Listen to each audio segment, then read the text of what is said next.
Kapag nananalangin kayo, huwag kayong tutulad sa ginagawa ng mga pakitang tao. Mahilig silang manalangin ng nakatayo sa mga sambahan at sa mga kanto ng lansangan para makita ng mga tao.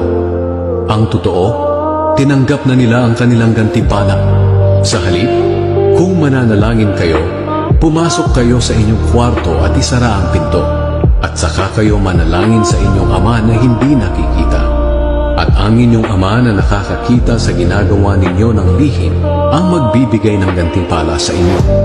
At kapag nananalangin kayo, huwag kayong gumamit ng maraming salita na wala namang kabuluhan, tulad ng ginagawa ng mga taong hindi kumikilala sa Diyos. Akala nila ay sasagutin sila ng Diyos kung mahaba ang kanilang panalangin.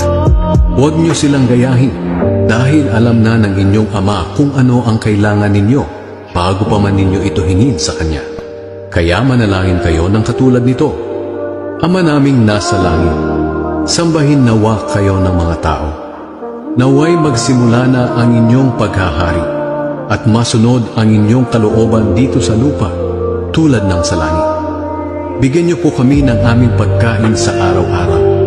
Patawarin niyo kami sa aming mga kasalanan, tulad ng pagpapatawad namin sa mga nagkasala sa amin.